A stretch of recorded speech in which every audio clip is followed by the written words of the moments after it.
Hello दोस्तों, तो कैसे हो आप सभी। आशा करते हैं आप सभी मस्त होंगे, स्वस्थ होंगे। आज हम स्टार्ट करने वाले हैं क्लास 10th का मैथ्स चैप्टर 1 रियल नंबर यानी वास्तविक संख्या। इस चैप्टर में जानेंगे कौन कौन से टॉपिक पढ़ना होता है, इस चैप्टर से कितने मार्क्स का पूछे जाता है क्वेश्चन। तो चलिए स्टार्ट करते हैं। सबसे पहला टॉपिक में इसमें संख्या के बारे में जानना होता है, जैसे कौन कौन सा संख्या है वास्तविक संख्या में। फिर सेकेंड में है एकलिक विभाजन द्वारा एल्थ्रो विधि द्वारा मसम निकालना सीखेंगे। आवाजी गुणनखंड द्वारा मसम तथा लसम निकालना भी सीखेंगे इसमें। अपरमेय संख्या सिद्ध करना 4 में। फिर 5 में परमेय संख्या द्वारा आवृत्ति शांत है या अशांत है निकालना सीखेंगे। तो नोट, इसमें ऑब्जेक्टिव क्वेश्चन पूछा जाता है। 2 मार्क्स वाला भी सब्जेक्टिव में मिलता है, इसमें से 5 मार्क्स का क्वेश्चन नहीं पूछा जाता है। इसमें टोटल एक्सरसाइज 1 से 4 तक है। ये क्लास की समाप्त 4 से 5 दिन में समाप्त हो जाएगा। तो आज हम सबसे पहला टॉपिक पढ़ेंगे, क्या, संख्या के बारे में। संख्या कैसे निकालें। तो चलिए संख्या के बारे में समझते हैं। अगर आप लोगों से पूछा जाए कि 0 1 2 3 4 5 6 7 8 9 ये क्या है, तो ये आप लोग बोलिए एक संख्या है, लेकिन संख्या नहीं, क्या है, अंक है। यह एक अंक है। अगर यही में से 0 में से 9 तक में कोई भी संख्या लेकर 2 गो 3 गो लेकर ये बनाया जाए, जैसे 512। आप देखिए संख्या यह में से 0 से 9 तक में यह में से अंक लिया गया है, ये में बन गया तो क्या संख्या हो गया। हमेशा 0 से 9 तक में ही कोई भी होगा तो संख्या बनेगा। 0 से 9 तक अंक में संख्या बनता है। जैसे 862 ये क्या, तो ये भी एक संख्या है। लेकिन अगर ये 8 पूछ दे तो 8 क्या, एक अंक होगा, ये संख्या। आशा करते हैं आप लोगों को अंक और संख्या में दोनों में फर्क हो जाया होगा। तो सबसे पहला संख्या में पढ़ना है कौन, प्राकृतिक संख्या यानी कि नेचुरल नंबर, प्राकृतिक संख्या। अब इसके बारे में समझेंगे प्राकृतिक संख्या किसे कहते हैं। तो चलिए सबसे पहले समझते हैं प्राकृतिक संख्या के बारे में, यानी कि प्राकृतिक संख्या किसे कहते हैं। प्राकृतिक संख्या जी कोई भी चीज़ का स्टार्ट कितना से करते हैं, गिनती 1 से। 1 2 3 4 5 6 यानी कि अनंत, और आगे भी जा सकता है गिनती स्टार्टिंग से। जैसे मान लीजिए आपके घर में परिवार में 6 है परिवार में, तो वो स्टार्ट करेंगे कैसे, 1 2 3 4 5 यानी मम्मी 1 पापा 2 भाई बहन जाएगा होगा स्टार्ट। तो एक गिनती लगातार लाइन से गिन रहे हैं, यानी कि गिनती की संख्या को बोल सकते हैं, गिनती की संख्या को प्राकृतिक संख्या कहेंगे।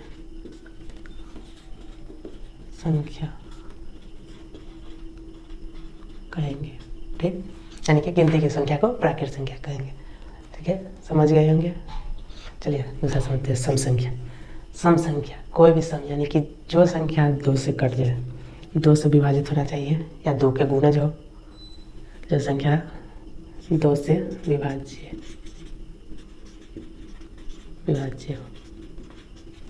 भी होगा तो चलेगा, या 2 के गुणज भी होगा तो फिर भी 2 से कट जाएगा। जैसे में 2 हो गया, 4 हो गया, 6 8 और जा सकता है। सम संख्या भी समझेंगे। विषम संख्या अगला टॉपिक देते हैं, विषम संख्या ये भी जान लेते हैं। अब एक सम का उल्टा विषम, यानी कि जो संख्या 2 से विभाजित न हो, तो 2 से विभाज्य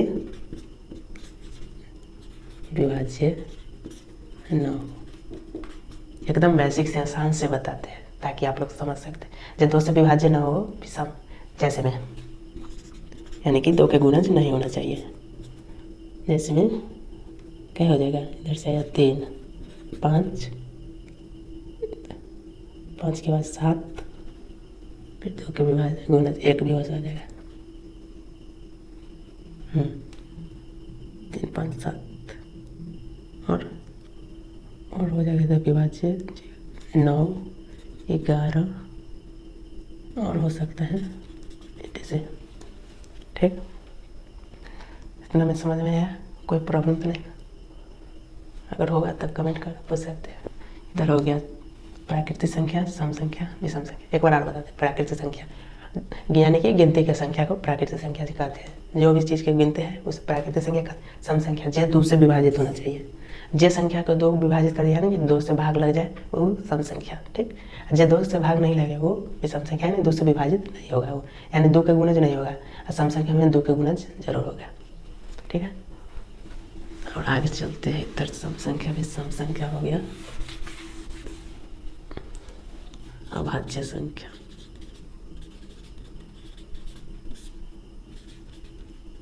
विषम के बाद अभाज्य संख्या।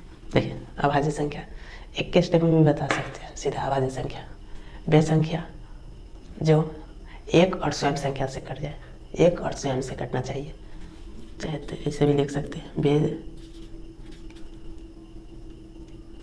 संख्या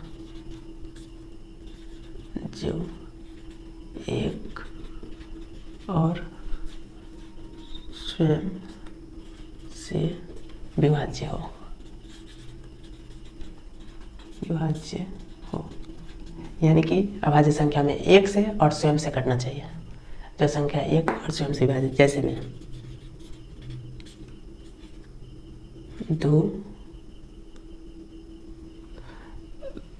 2, 3, 5, 7, 11 और हो सकता है। एक चीज़ इसमें नोट में याद रखिएगा, नोट, लेकिन संख्या एक से बड़ा होना चाहिए। पहला संख्या नहीं हो सकता उससे बड़ा होना चाहिए। यानी कि कोई कोई बोल सकता है जो एक से, एक भी स्वयं से कट जाएगा एक से भी, इसलिए एक से बड़ा होना चाहिए, ठीक है, बता दीजिए। इसके बाद हो गया भाज्य संख्या।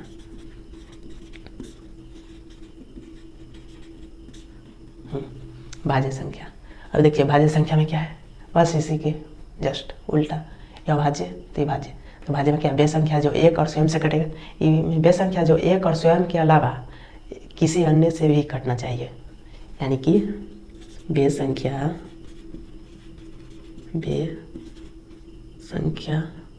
जो एक और स्वयं के अलावा एक और स्वयं के अलावा अन्य किसी और से विभाज्य हो, विभाजित हो, विभाजित हो, भाग लगे सब एक के या कटे। तो जैसे में हमेशा इसका गुणनखंड 3 को टूटेगा कभी भी। जैसे में वे संख्या जो एक और स्वयं के अलावा एक से 4 को देखिएगा, तोड़ेंगे तो एक से भी कटेगा, 4 से तो ही कटेगा करेगा। एक और स्वयं यानी एक स्वयं के अलावा किसी और से, तो 2 से भी विभाजित होगा, 2 से भी 2 दूना 4, समझ गए होंगे। फिर देखिए 6 तक क्या कैसे, एक से तो कटेगा ही, 2 से भी, 3 से भी, एगो 6 से भी। ज़्यादा हो सकता है लेकिन कम ना। एक का स्वयं क्या से तो जरूर कटेगा, जैसे 6 है तो एक का स्वयं से, इसके अलावा एक अतिरिक्त होना चाहिए, कम से कम एक, लेकिन 2-3 रहेगा तो कोई दिक्कत नहीं है, ठीक है, समझे। अभाज्य संख्या जो एक और स्वयं से कटना चाहिए, ठीक। 2, 3, 5, 7, 11, अगला आएगा 13 के बाद किधर, 13 के बाद इधर आएगा 17 के बाद 19 के बाद 21 ना 23। एक चीज़ एहो में याद रखिए, सैमसंग एहो में भी एक से बड़ा होना चाहिए, हमेशा एहो में एक से बड़ा ही रहेगा। भाज्य संख्या वे संख्या जो एक और स्वयं के अलावा किसी अन्य से कटना चाहिए, यानी कि एक और स्वयं से कटेगा, एक किसी अन्य होना जरूर चाहिए। और इधर हो गया सम संख्या, अभाज्य संख्या, क्या बच गया इधर में, सभाज्य संख्या।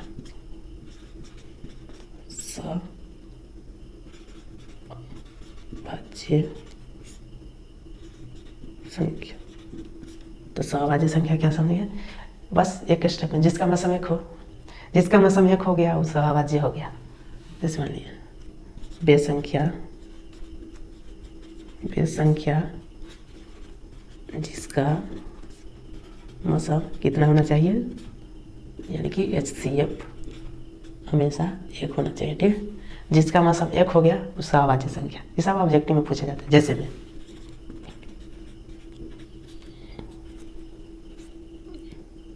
2 3, ठीक है, 3 5 और इधर करना है 5 7 और हो सकता है आगे और बढ़ते जाएगा। यानी कि मानिए जे संख्या अभाज्य संख्या होगा वो सहभाज्य कन्फर्म, काहे कि दो संख्या मिलेगा, एगो नहीं। जैसे अभाज्य संख्या के 2 अंक मिलेगा, जैसे 2 3 2 मिलकर क्या सहभाज्य संख्या बना दिया। फिर 3 5 5 7 ये दोनों मिलकर सहभाज्य बना दिया। कि एक के स्टेप में याद रखिए। अब एकदम और याद कर लीजिए, वे संख्या जो एक और स्वयं से कटेगा वो अभाज्य संख्या, क्रम में 1 से बड़ा होना चाहिए, ठीक है। भाज्य संख्या वे संख्या जो एक और स्वयं के अलावा किसी अन्य से कटना चाहिए, किसी अन्य से एक और कटना चाहिए। जैसे 4 आएगा इधर तो 1 से कटेगा, 4 से भी कटेगा, 2 से भी कटेगा। 6 1 से 2 से 3 से 6 से, और जैसे में एगो पूछ देते 8 कितना, आप लोग बोलिए कितना से कटेगा, 8 कटेगा 1 से भी 2 से भी, तो इधर 2 के बाद 4 से भी, 6 से इतना 8 से भी हो गया। यानी कि 1 से या स्वयं से तो कटेगा ही, उसके अतिरिक्त कम से कम एगो, लेकिन इन 2 कटेगा तो कोई दिक्कत नहीं। सहभाज्य भी हो गया, भाज्य भी हो गया, और कोई संख्या बच गया, मिटा के लिखते हैं। परमेय संख्या 2 को ना, पूर्णांक संख्या बाहर बच्चा हुआ है। पहले पूर्ण संख्या पढ़ लिया, पूर्ण संख्या, ठीक है। पूर्ण संख्या बस सिंपल सी। अभी प्राकृतिक संख्या पढ़े, यानी कि गिनती के संख्या को, गिनती की क्या 1 2 3 4 5 लगातार इन्फिनिटिव, यानी कि गिनती की संख्या, ये प्राकृतिक संख्या था। एक पीछे में जहाँ पर शून्य लग जाए वो क्या संख्या हो जाएगा, पूर्ण हो जाएगा, यानी कि पूरा हो जाएगा। जिस संख्या के पीछे 0 लग गया वो संख्या पूर्ण संख्या, यानी कि कह सकते हैं जिस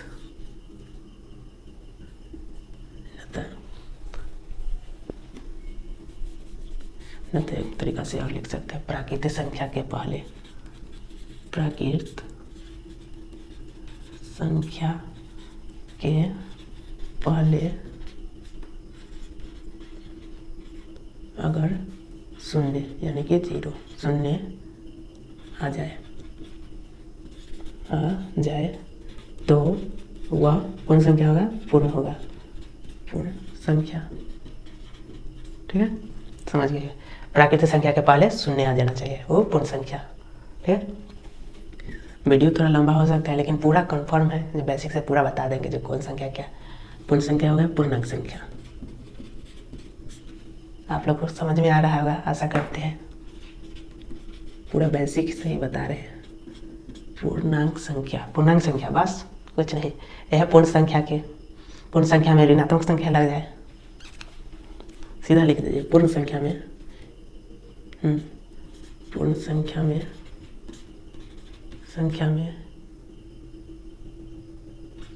अगर ऋणात्मक संख्या लग जाए, लिखने की जरूरत नहीं है, सीधा मुंह पर याद रखिए। पूर्ण संख्या में ऋणात्मक संख्या लग जाए तो वो कौन संख्या बन जाएगा, पूर्णांक बन जाएगा, पूर्णांक संख्या। इसका जैसे में लिखते हैं, जैसे एक बताया पूर्ण संख्या में, पहले पूर्ण संख्या क्या है, 0 1 2 3 4 5 आगे, यानी कि बोले पूर्ण संख्या में ऋणात्मक हमेशा 0 के पीछे से लगता है। जैसे में 1 माइनस में -2 -3 -4 और हो सकता है आगे अनंत तक, इन्फिनिटिव तक जाते हैं, इन्फिनिटिव, ठीक, यानी कि 0 में। बस पूर्ण संख्या में माइनस के चिन्ह, यानी कि ऋणात्मक संख्या लग जाए वो कौन संख्या, पूर्णांक संख्या कहला जाता है। हो गया।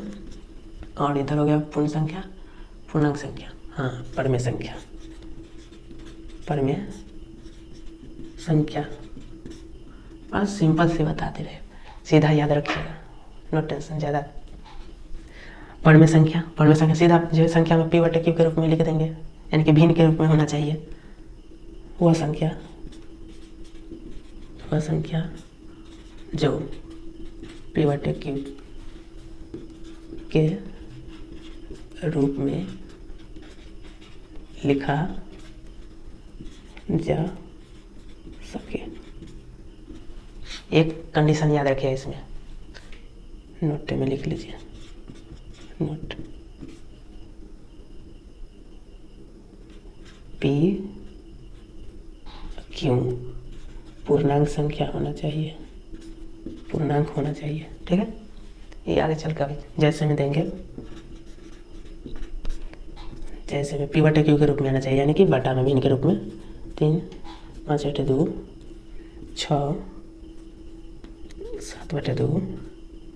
अब देखिए इधर कहेगा कोई 6 होता ना है भिन्न में, लेकिन हमेशा याद रखिए एक नीचे छुपा हुआ रहता है, एक के वैल्यू ना लिखा नहीं जाता है लेकिन छुपा रहता है। पूछ दिया जाए 6 कौन संख्या है तो कौन संख्या होगा, परमेय संख्या की परमेय, तो परमेय संख्या में, ठीक है।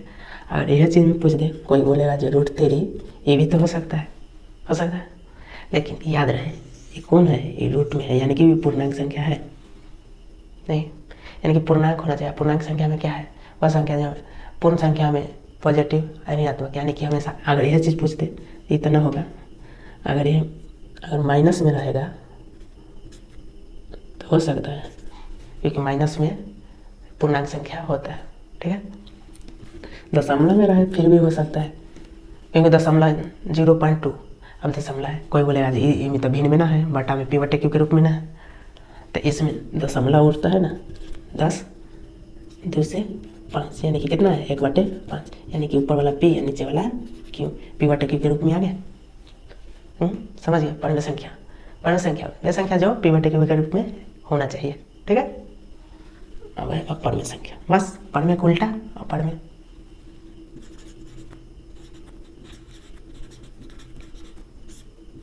परमेय संख्या। वीडियो थोड़ा लंबा हो गया लेकिन कोई बात नहीं, समझ में आया ना सब। अब परमेय संख्या, परमेय संख्या क्या, वह संख्या जो p/q के रूप में लिखा नहीं जा सकता, यानी कि उल्टा, परमेय के जस्ट उल्टा, वह संख्या जो p/q के रूप में लिखा नहीं जा सकता, जिसे p/q के रूप में लिखा नहीं जा सकता वह कौन संख्या, अपरमेय संख्या। जैसे √2, तो √2 कौन संख्या है, अपरमेय संख्या।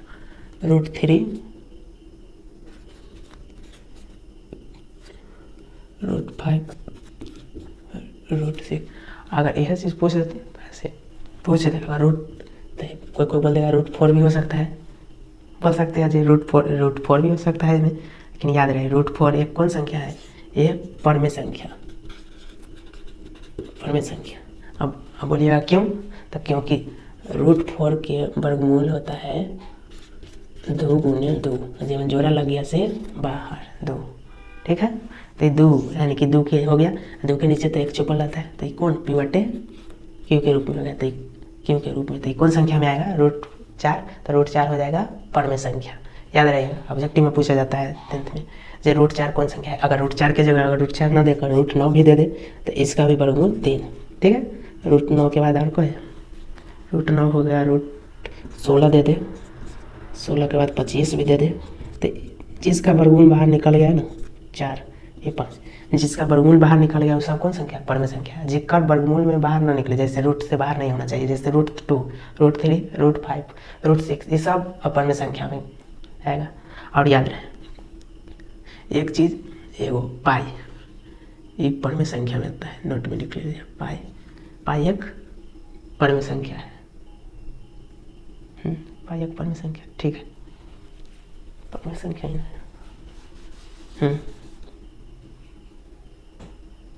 यानी कि पाई के मान कितना होता है, तो परमेय संख्या में आ जाएगा 180, ठीक है।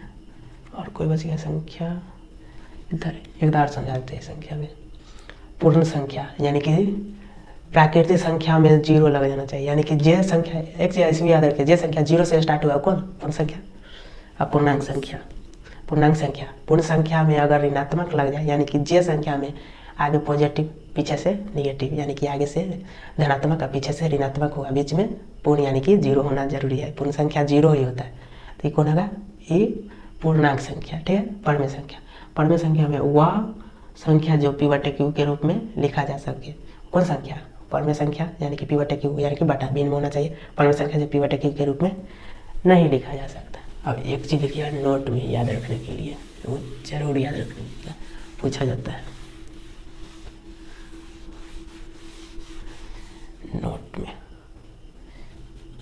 NOT, note. अब आपसे पूछ दिया जाए सबसे छोटी अभाज्य संख्या, पूछ सकते हैं। सबसे छोटी अभाज्य संख्या, सबसे बड़ी अभाज्य संख्या,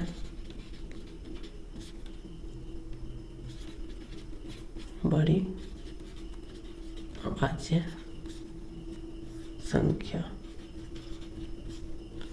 संख्या, ठीक है। सबसे छोटी, सबसे बड़ी, आइए हमें ये भी सबसे छोटी सम संख्या भी पूछ सकता है।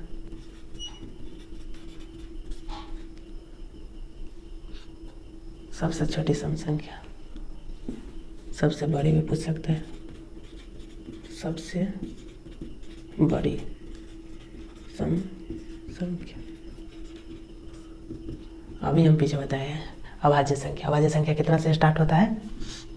यानी कि जे संख्या, अभाज्य संख्या जे एक से और स्वयं से कटना चाहिए, वो कौन संख्या? अभाज्य संख्या। तभी बताए एक से बड़ा होना चाहिए, हमेशा याद रखिए। 2, 3, 4, 5 और चल जाएगा इन्फिनिटी तक, है ना? इन्फिनिटी, यानी कि अब हमें पूछा जाता है सबसे छोटी, तो सबसे छोटी कौन होगा? 2। हमें पूछा जाता है सबसे बड़ा, तो सबसे बड़ा कौन होगा? अनंत, यानी कि इन्फिनिटी, इन्फिनिट, अनंत, इन्फाइनाइट, ठीक है। अब सम संख्या, सम संख्या बताया है जिस संख्या के 2 विभाजित करें, यानी कि 2 से कटने वाला, कि 2, 4, 6, 8 और आगे इन्फाइनाइट। अब एक में आएगा, एहो में पूछे सबसे छोटी सम संख्या, तो कौन?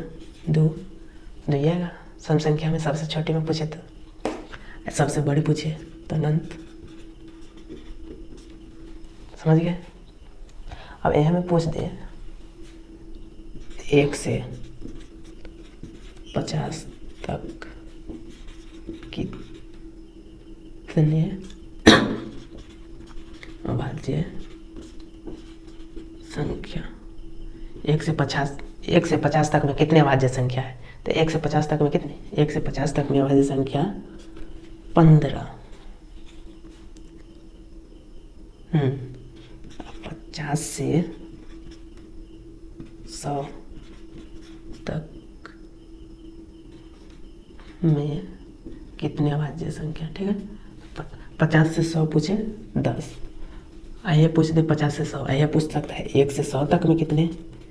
1 से 100 तक में कितने अभाज्य संख्या, कितना हो जाएगा? 25, यानी कि 1 से 50 तक में 15 गो, 50 से 100 में 10 गो, 1 से 100 पूछे दोनों का ऐड करके 25 गो, ठीक है, समझिए। और कुछ है नोट में, तो लंबा संयोग सबसे छोटी लिखती है। हाँ, और पूछ दे 2 अंकों की सबसे बड़ी अभाज्य संख्या, तो 2 अंक की सबसे बड़ी अभाज्य संख्या कहाँ तक 2 अंक जाएगा? यानी कि 97, 2 अंक की, यह में 2 अंक की सबसे बड़ी अभाज्य संख्या हो गया। 2 अंकों की सबसे बड़ी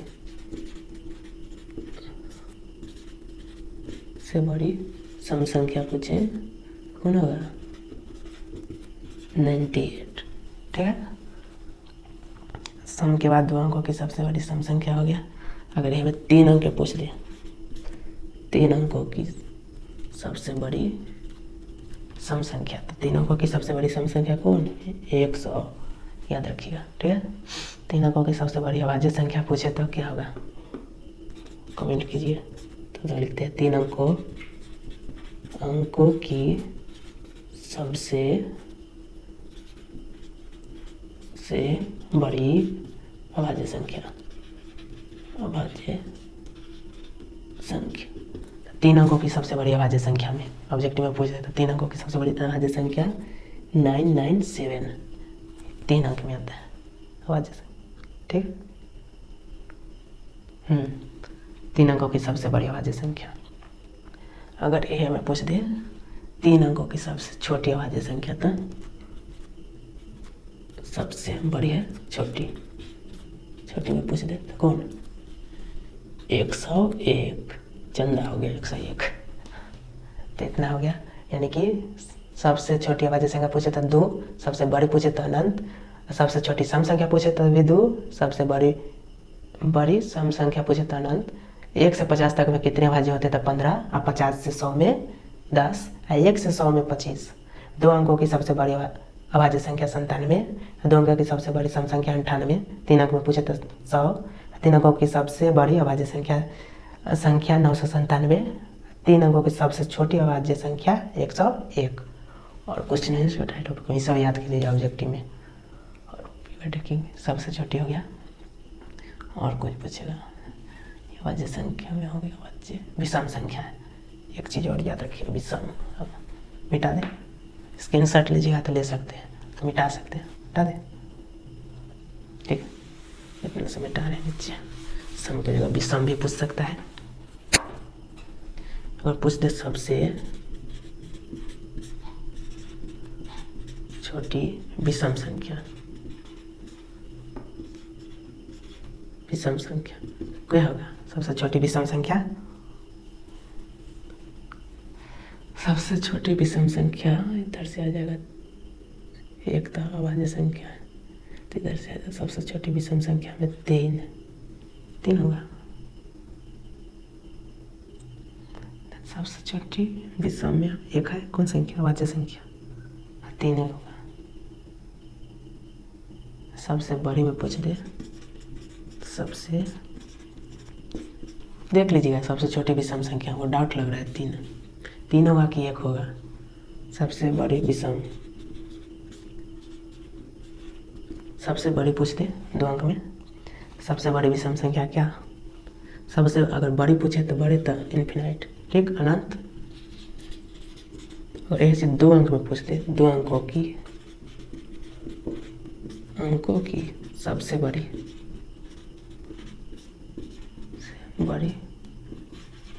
विषम संख्या, 2 अंकों की सबसे बड़ी विषम पूछे 99, इसमें 2 अंक की जगह 3 अंक प्रत्येक पूछ दे। 3 अंकों की सबसे बड़ी विषम तो क्या होगा? 999। 4 अंकों पूछे तो 9999, ठीक है। जितना पूछेगा उतना 9 बढ़ते जाएगा। और कुछ एगो ही देख लीजिएगा, सबसे छोटी देख कर कमेंट कीजिएगा, तो डाउट लग रहा है 1 होगा कि 3 है, ठीक है। आशा करते हैं आप सब कुछ समझ में आएगा।